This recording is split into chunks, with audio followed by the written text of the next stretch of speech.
Din uğrunda, vətən uğrunda başda Kərbəla şəhidləri, Seyyid-i Şühəda İmam Hüseyin əleyhissalam yar-ı ənsar-ı əshabı olmaqla Qarabağımızın azadlığı uğrunda canlarını fəda vermiş igid, cəsur, qəhrəman şəhidlərimizi salavatla yad edək. Allahümmə salli alə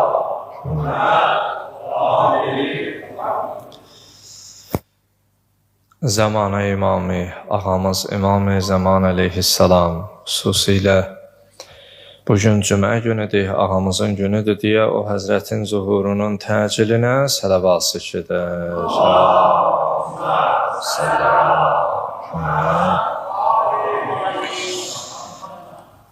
Əuzu billahi mineşşeytanirracim. Bismillahirrahmanirrahim və bihi nəstəin.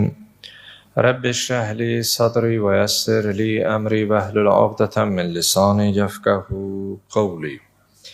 قال الحكيم في محكم كتابه الكريم أعوذ بالله من الشيطان اللعين الرجيم بسم الله الرحمن الرحيم والعصر إن الإنسان لفي خسر إلا الذين آمنوا وعملوا الصالحات وتواصوا بالحق وتواصوا بالصبر صدق الله العلي العظيم. Peyğəmbər alı Peyğəmbərə sələvat edir.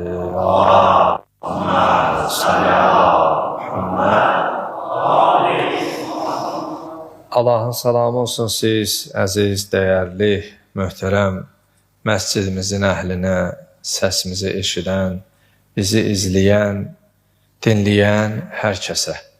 Allahdan diləyək, Allah etdiyimiz duaları, qıldığımız namazları, tutduğumuz orucları Rəbbimizə əl açaraq etdiyimiz hacət və mətləbləri, istəkləri bizdən qəbul eləsin inşallah. Bildiyiniz kimi bugün cümə günüdür. Cümə Seyyidül Əyyamdır.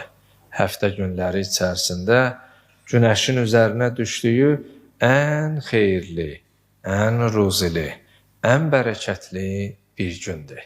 Bir sözlə, Quran və sünniyə əsaslandıqda, bugün o gündür ki, sonuncu xilaskarımızın gəlişi ilə yer üzərindən haqsızlığın aradan gedərək, haqqın, ədalətsizliyin aradan gedərək, ədalətin, zülmün, sitəmin, nifaqın kökünün kəsilərək, yer üzərində sülhün, əmniyyətin bərqərar olacağı gündür. Allah o günü görməyi hər birimizə nəsib eləsin.